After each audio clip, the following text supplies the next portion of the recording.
There are 4 different symbols which refer to the mark of the beast, or Satan. 3 sixes in a row. 3 sixes facing inward of each other.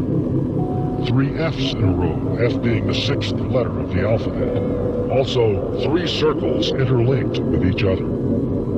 The sign of the horns is a hand signal given among members of the occult. Teenagers who flock to heavy metal concerts flash this sign often. The swastika, or broken cross, originally represented the 4 winds, 4 seasons, and the 4 points of the compass. Today, Satanists use it to symbolize the elements of nature turning against itself to create a world out of harmony. The upside-down cross is a blaspheme of the Christian cross. This symbol is often found at satanic ritual sites and at schools and churches which have been vandalized and desecrated. The Cross of Confusion is an ancient Roman symbol, questioning the existence or validity of Christianity. It is often seen on road signs and bridges, as well as public buildings. The inverted pentagram, also called a Baphomet, represents 2 things. 1, man's denial of God and acceptance of Satan. The other, the goat's head, which symbolizes man's lust for the flesh. Sometimes, you may see the goat's head superimposed within the pentagram. The hexagon, also referred to as the Seal of Solomon, is frequently used by many young people in the occult world. A triangle may vary in size, but it is generally inscribed on the ground, and is the place where a demon would appear in conjuring rituals. The circle symbolizes eternity and protection from evil. Other symbols of Satan are the letters ACDC, which stand for Antichrist, Devil Child. Horns and tail added to any letter of the alphabet. A lightning bolt indicating heaven to hell strength. And occult numbers 3, 6, 9, and 13, which may also appear in Roman numeral form. I am the sayer of the law. Your call that be you to learn the law. Say the words. Learn the laws. Satanists and occultists celebrate several rituals and ceremonies.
I've been waiting for you. But allow me to introduce myself. That B for bacterium. Actually, I already know you. Oh, yes, very well. To say I know your mouth. I should. I live there.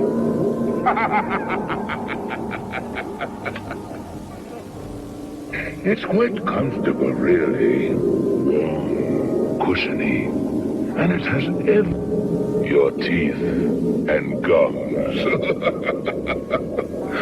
Oh, didn't you know? I deal in tooth decay and gum disease. And I love my work. You can't see me, of course, because I'm invisible. An invisible film, to be exact.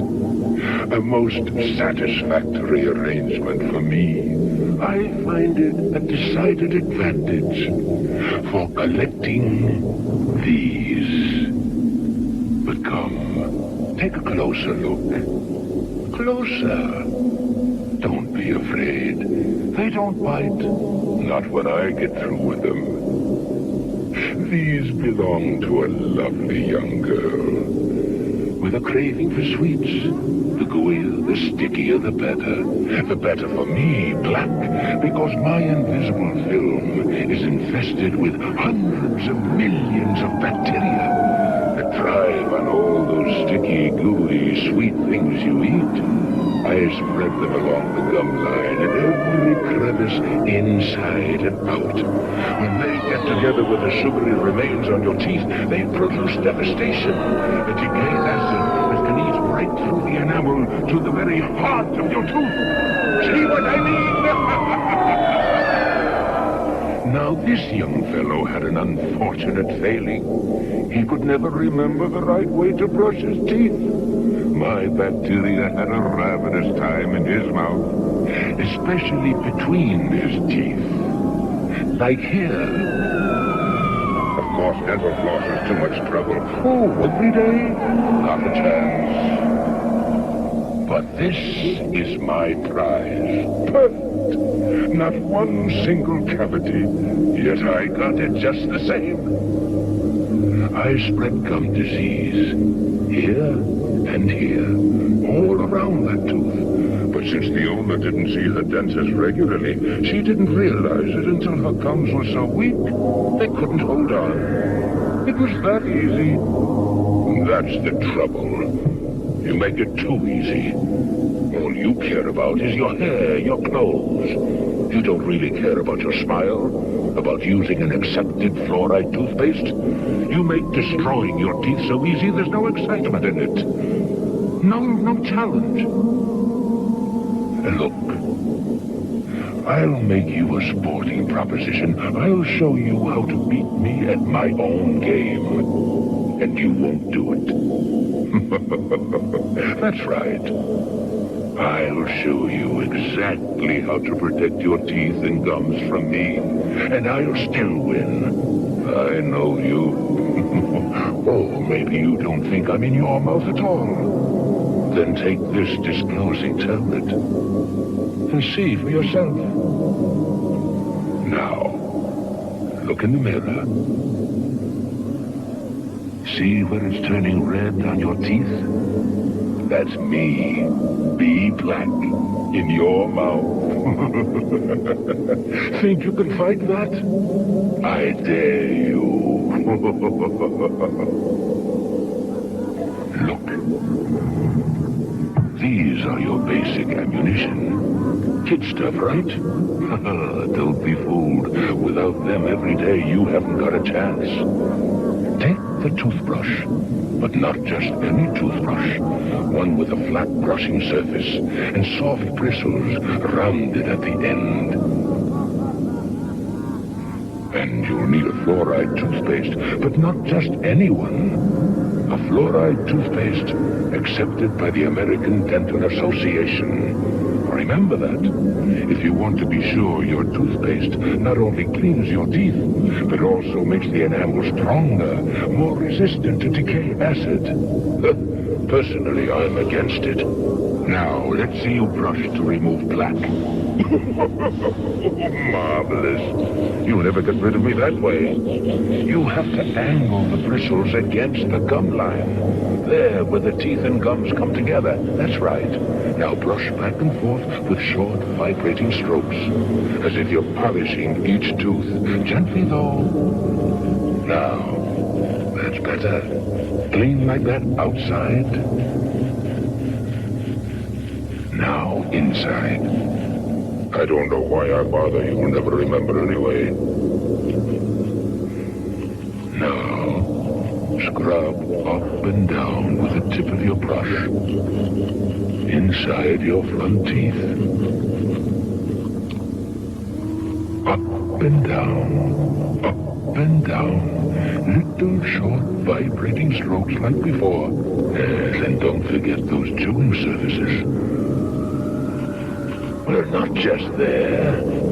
Get all the way back. Well, not that well. Want your teeth to last forever? Okay, now finish the job. If you prefer not to spend a couple of extra minutes a day using dental floss, I shall be eternally grateful, since that's how you could get rid of what the brush missed between your teeth. Now, slide the floss between two teeth. Then up gently. Gently, I said. Just under the gum line. Then scrape the tooth away from the gum. Be sure you scrape away from the gum so you don't injure it. That's simple enough, isn't it? Keep going, scraping carefully until you've done both sides of every single tooth, top and bottom. You'll be denying me some of my best hiding places, places where I do my work undetected. If you brush and floss like that every day, I couldn't touch you. Because it takes me 24 hours to start trouble. But let an entire day go by without a thorough brushing and flossing, and no one can stop me. No one but a dentist. Those regular checkups ruin my plans every time. It's a dentist who can remove the plaque you miss when it's turned into hard, destructive calculus. It's a dentist who can apply special strength fluoride directly to your teeth. A dentist. One of these days.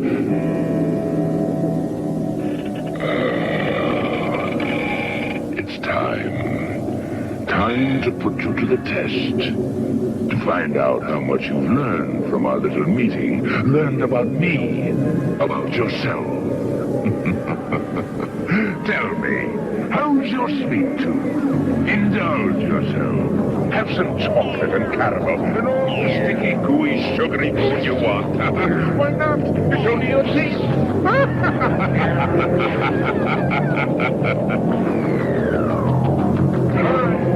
Lollipop, cake, donuts, jelly, jam, marshmallow.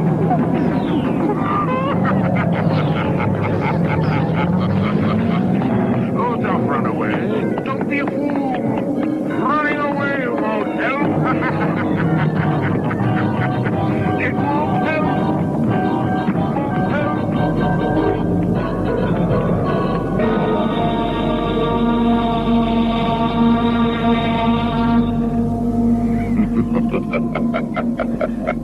I told you. You can't run away from me. There's only one thing you can do. Fight me. Fight me every day. I've shown you how. Now let's see you do it. Let's see you beat me. It's so easy. So easy. But I know you. You won't do it, will you? Will you? You won't do it, will you? Will you? Will you? Will you?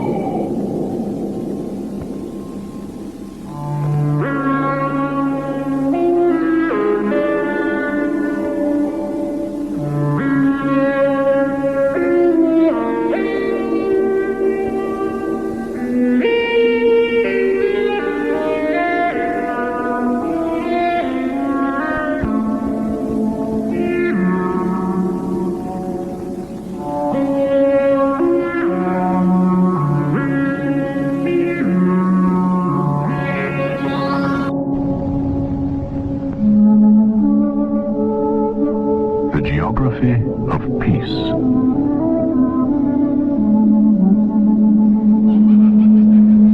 Where this acorn marks the route, there is a 100-mile footpath across a land alive with history.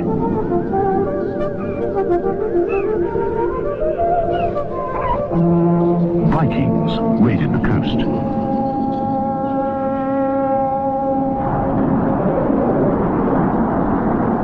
Witches cast their spell over many a sleepy hamlet. Medieval monks peopled this once proud abbey.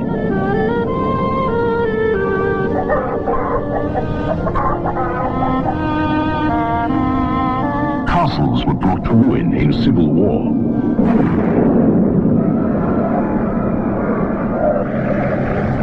Little has changed since the Scots fought the English, and Edward II fled to safety on a swift horse to York.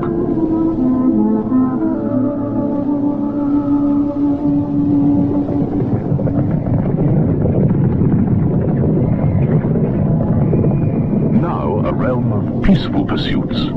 The Cleveland Way in the North Riding of Yorkshire is one of the national long-distance footpaths that we can all enjoy. Look for this sign to show you're on the right track.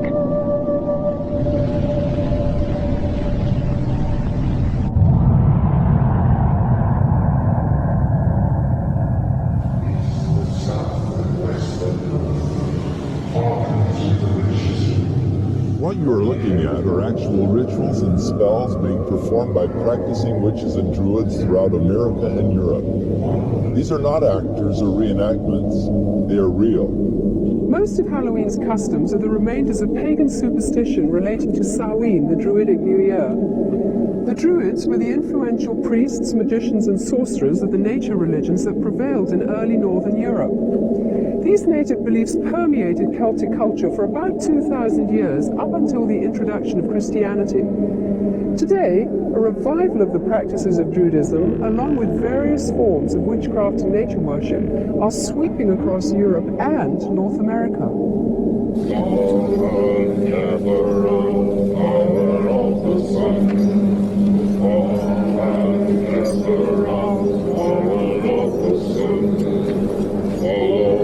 The Druid orders are full of people from all walks of life, from soap opera stars to doctors and lawyers, dentists and toilet cleaners. Anybody can be a Druid. I'm standing on Primrose Hill, which is one of the sacred sites in London. And it was here that the Druid Order was inaugurated in its last, most recent cycle in 1717, when a number of Druids from Wales and Scotland and Ireland and Brittany and England came together, and it is here that some of the ceremonies are held. Samhain was seen as a time when the dividing line between the dead and the living was at its thinnest. Consequently, contact with spirit beings was thought to be easiest. Samhain was also one of the major fire festivals of the Celts. At this time, the Druidic priesthood led the people in diabolical worship ceremonies in which they would sacrifice animals and humans in ritual killings. Human sacrifice has absolutely no place in the modern tradition. Just because we see a pagan revival doesn't mean that we wish to go back to barbarism of any sort. So it's a bit of a red herring. It's not something we like to talk about. The name for Druids is believed to come from the Greek word drus, meaning oak. Druids usually select groves of oaks for their ceremonies and use the leaves in their sacred rites. The work of the Druids consists in reuniting us with the world of nature externally and internally with that stream of ancient wisdom and knowledge. Sharing the Druidic tradition of nature worship is witchcraft. The title witch is from the Saxon word Wicca, meaning the one who practices sorcery. The Oxford Dictionary states that a Wiccan is one who is twisted, bent, or warped. Despite attempts from modern Wiccans to sanitize the original intention of witchcraft, its practice cannot be divorced from demonology. O guardians of the watchtower of the east, I, Ishtar, high priestess and witch, do summon and stir thee. I command thy presence at this our meeting. to guard over our circle and to witness our rites.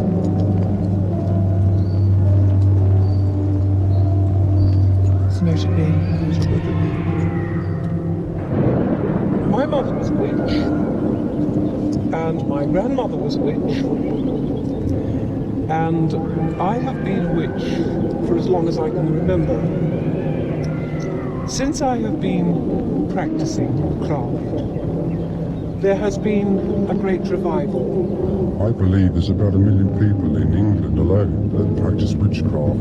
The pagans are all over the place with their covens. If they're not calling themselves witches alone, they are paganistic in their ways.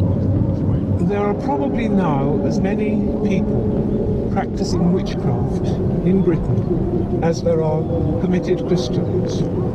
I regard myself as a natural witch. I was regarded myself as a witch since early childhood. I was brought up in a very isolated part of the country, on the Welsh border, which has a long tradition of magic and Welsh sorcerers. It's almost as if there's a kind of grassroots feeling back towards paganism. We live in a kind of post-Christian era almost, and that people are moving towards a kind of neo-paganism, I suppose. We learn as practicing witches to tap into forces of nature and to actually, if you like, send out a spell or an incantation or an invocation in a very powerful way. It's in many ways to bring you back to nature, to bring oneself back to nature, and to learn how we fit in with the natural scheme of the universe and the natural scheme of the earth, and understanding what we need to do to heal the planet. Because worship of nature is so central to their theology, large numbers of practicing druids and witches are dedicated to today's ecology movement. We have a number of initiatives which include planting groves of sacred trees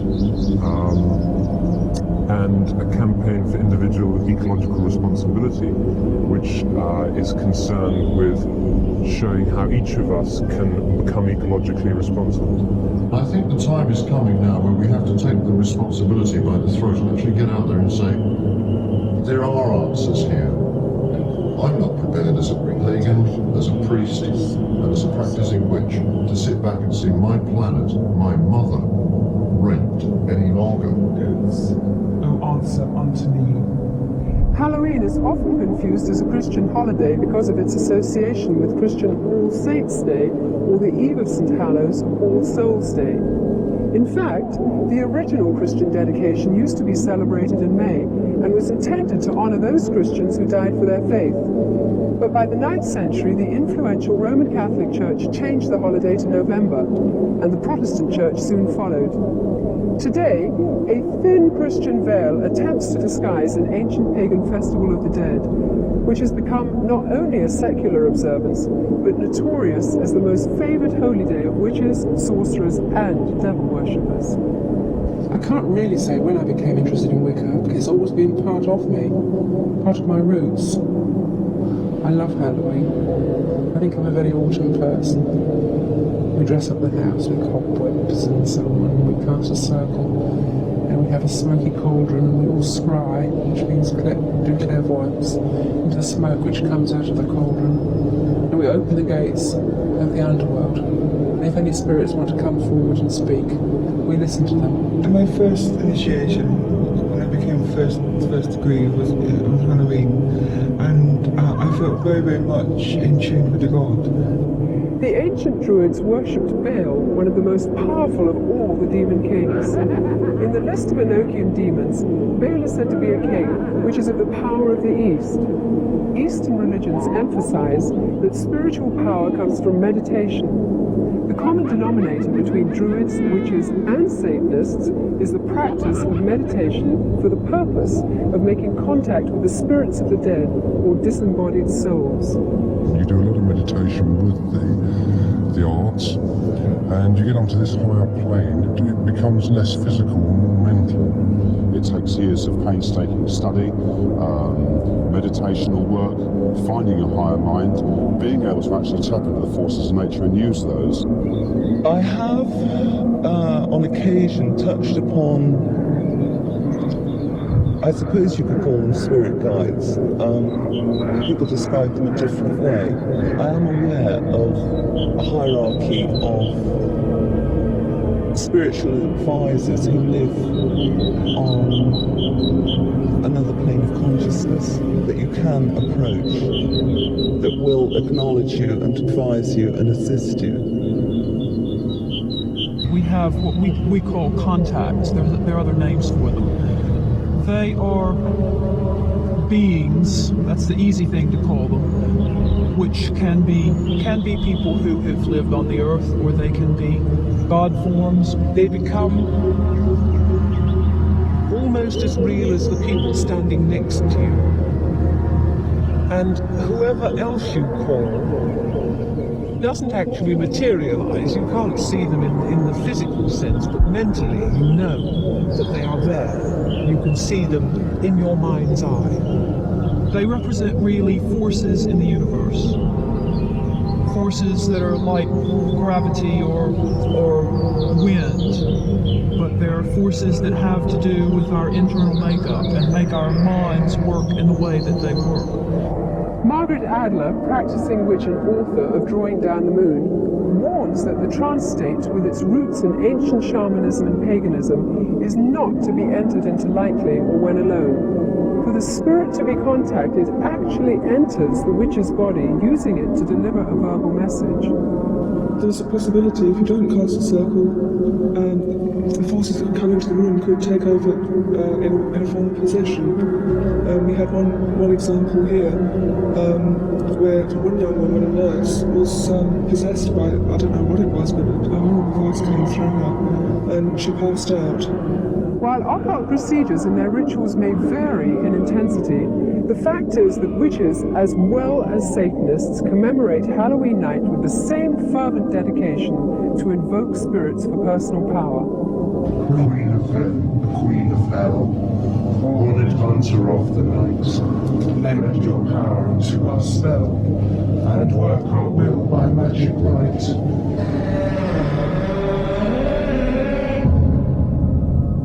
Just came on cable access and hung out, or what your actual employment was? I come on public access and hang out. I'm on 24 hours a day, they say. Yeah, pretty close. Well, I can assure you I don't make any money off public access. I can guarantee you that. Well, you guys have a good one. Hey, appreciate that call. Hello, caller, you're on the air. Yes, Al, how you doing? Pretty good.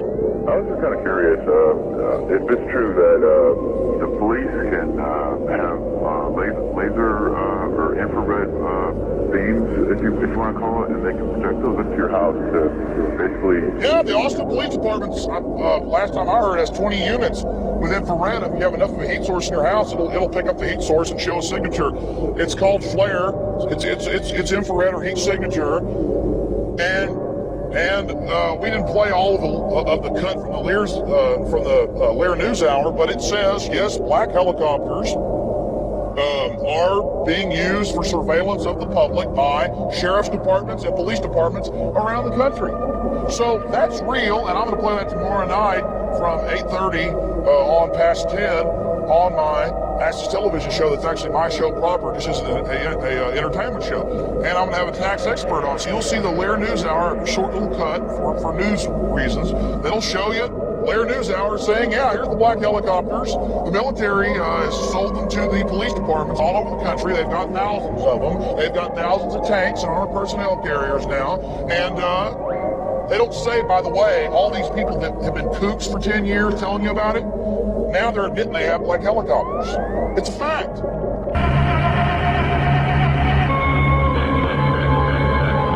Halloween is a fun time. And on the other hand, this is a dangerous night.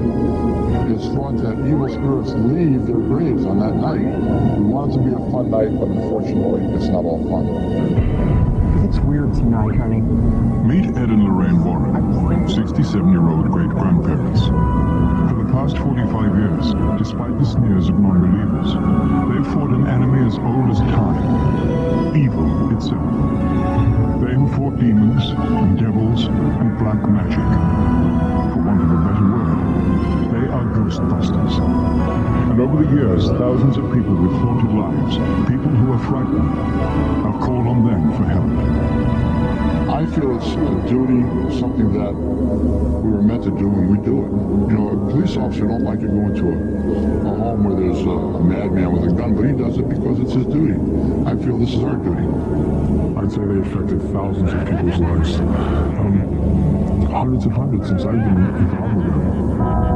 Ed says he grew up in a haunted house. To quiet his fears, he began investigating the occult, and he's been at it ever since.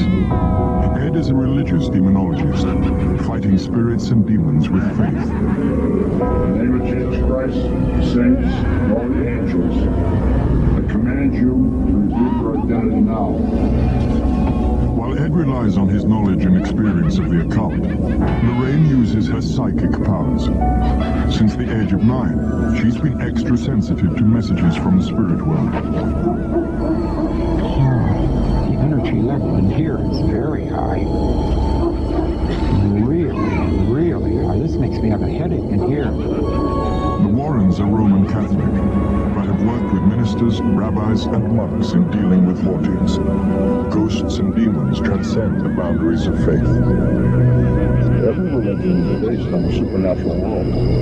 How many people look up at that sky and pray to a God? It may not be the same name, but we're all humans, but we're praying to the same God. And that is a supernatural God. So if there's a God, there's the other side of the coin. There's something else here. In the lectures and books, the Warrens distinguish between good spirits, who are merely trapped in this world, and evil spirits, like poltergeists, bent on harm. I've been punched, thrown across rooms, I've been slashed, I've had burn marks appear on my body, thrown downstairs. These are just a few of the things that I've experienced. It was poltergeist activity the Warrens confronted in one of their more famous cases, the Amityville Horror.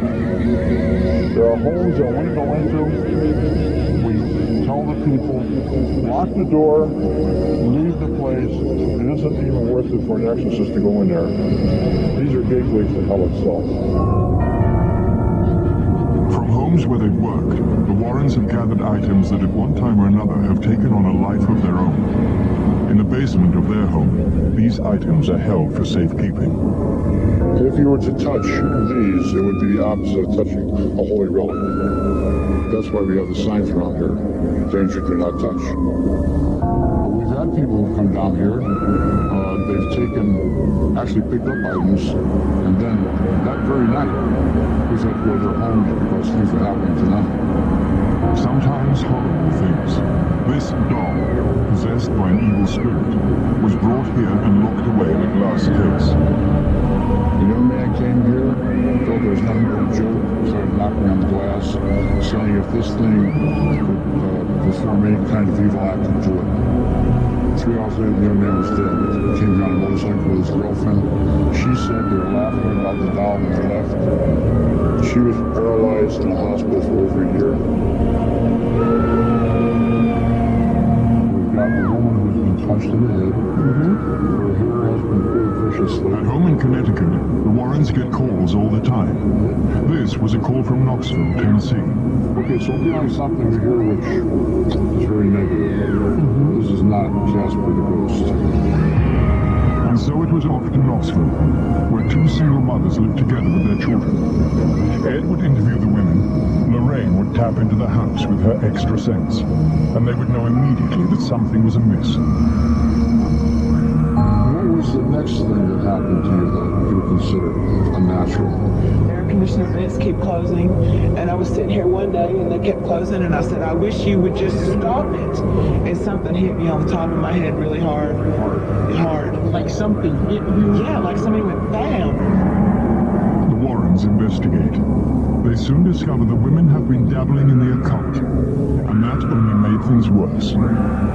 You open doors. The Ouija board, the tarot cards, these psychics that you spoke to, all of these things were a way of opening doors. Where there's a spirit like that, and then people open doors, anything can come in. Ed and Lorraine know this from a lifetime of experience, over 6,000 cases. I can feel the cold air on my legs. I feel it right around my shins, like that. To understand what kind of force they're dealing with, Ed asks Amy to call forth the spirit in their home. We'd like to see you. Can you come and show us where you are? Ed recognizes the spirit. It's one he knows how to get rid of.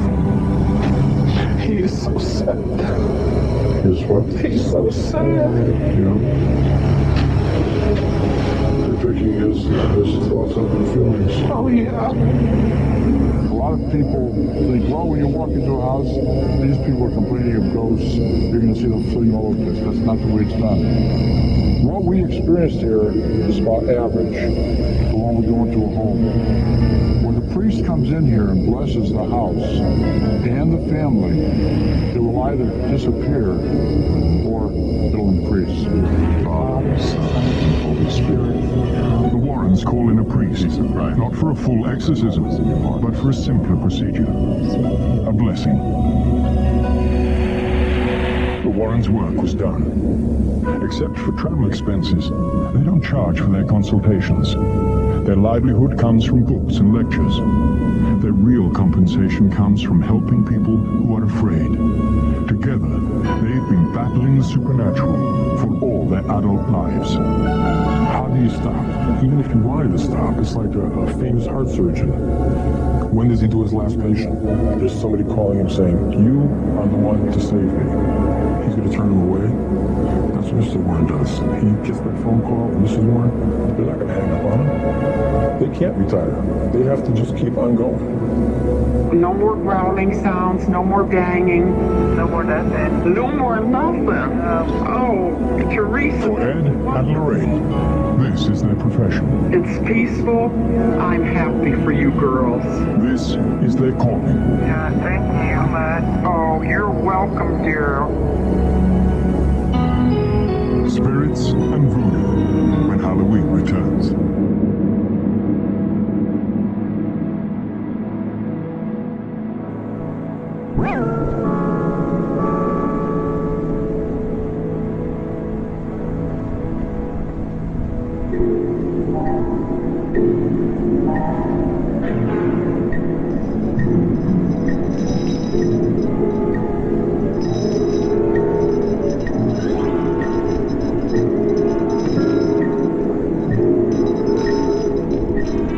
There's one magical, haunted evening each year when all the scary creatures come out to prowl in every neighborhood. But here's the scariest monster of all. Do you know why? This little witch doesn't know it, but she's taking some frightening chances of being hurt. Maybe badly hurt. Her costume is very, very dangerous. Can you see the things that make it dangerous? What about that mask? She can hardly see through those tiny holes for her eyes. If you were wearing that mask, here's what it would be like. You can see straight in front of you, but unless you happen to turn your head, you wouldn't see that car coming as you start to cross the street. You could be run over. And unless you look down, you can't see that you're coming to a curve. Ow, that hurts. It's bad enough to take a tumble on hard pavement. It would be even worse to sprawl out on the street in front of a car coming. Now let's imagine that we're in that car.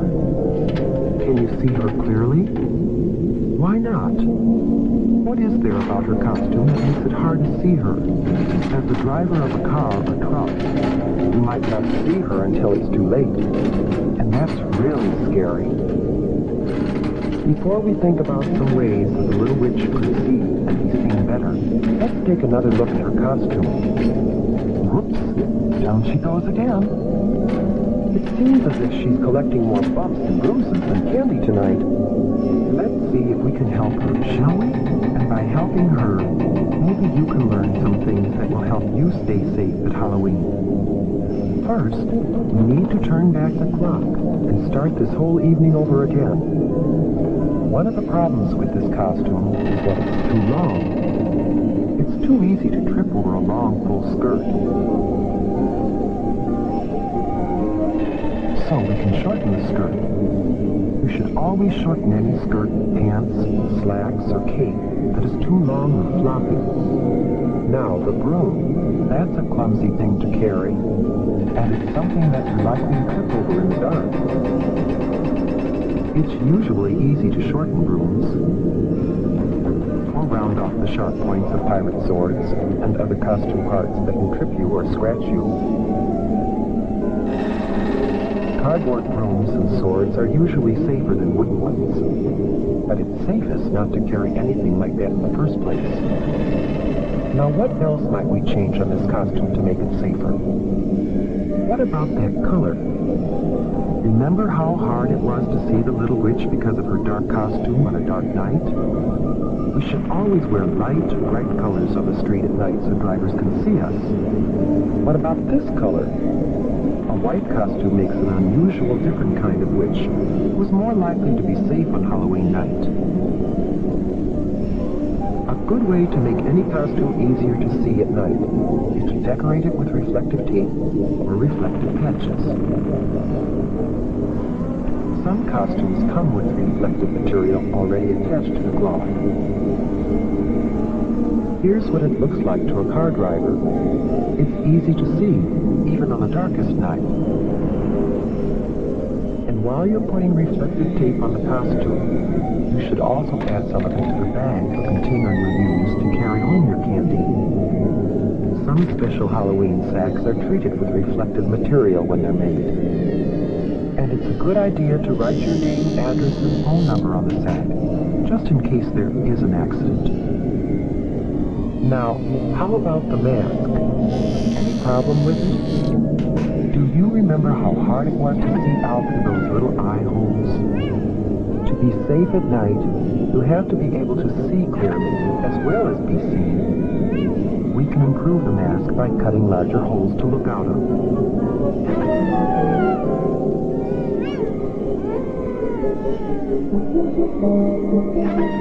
There, that's better, but there is an even safer way. You can simply not wear a mask.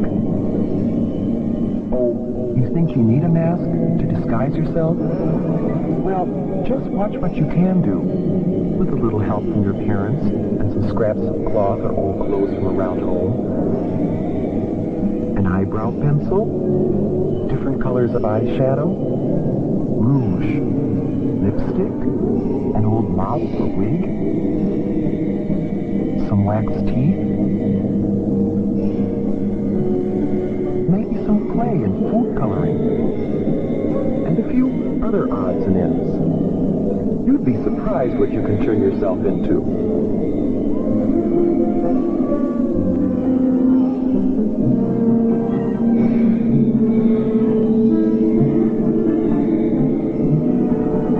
Whether you buy a costume or design your own, be sure that it's made of flame-retardant material. That means material that won't catch on fire easily.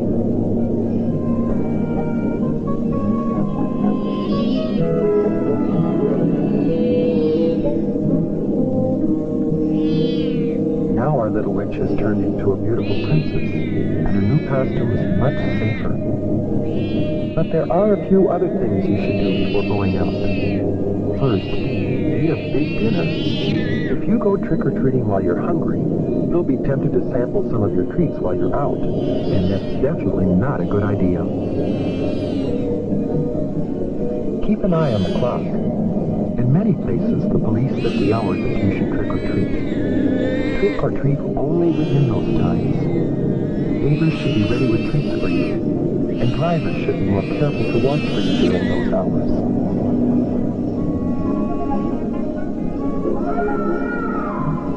Make sure you carry a flashlight when you go.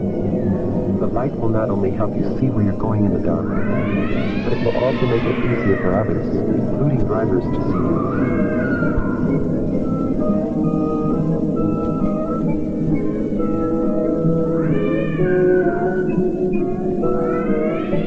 Always travel with a group, not alone. It's safer still to have a parent along to keep an eye on things. And of course, we should always walk.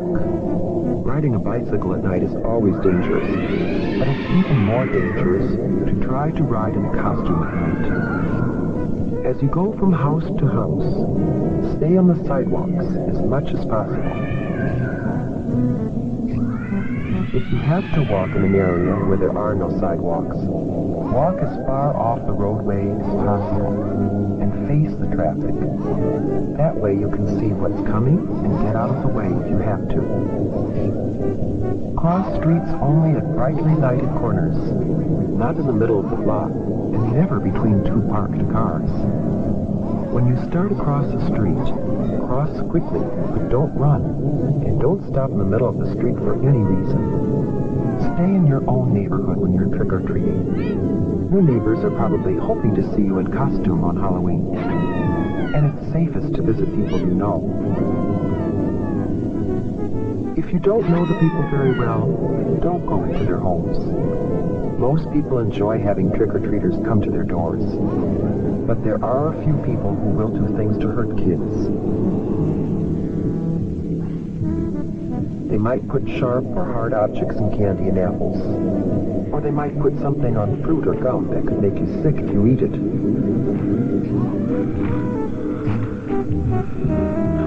To be completely safe, save your treats until you get home. But ask your parents to help you check them carefully to make sure that there's nothing in them or on them that could hurt you. The safest treats are usually candy or gum that come in their own wrappers from the factory. Fruit should be washed before you eat it. And all candy bars and fruit should be sliced so you can be certain that there is nothing hard or sharp inside it that could hurt you. If you're not sure whether something is safe or not, don't take any chances. Throw it away. But let's get back to the fun part of Halloween with the princess and her friends.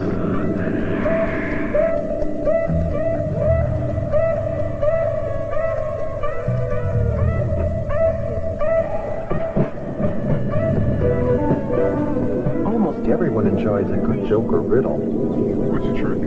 What you guys do for breakfast? What? Ghost toasties. What's a wiener when you got it inside? What? A Halloween toast. Where does Dracula keep his money? Where? In a blood bank. Here, have some candy.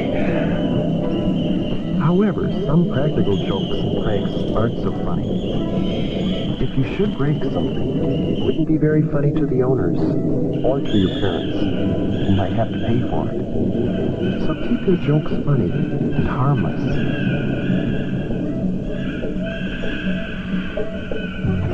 Tonight has been a magical night. We saw a scary monster change into a beautiful, happy, and safe little princess. How about you? Will you follow the lead of the little princess and have a safe and super Halloween this year?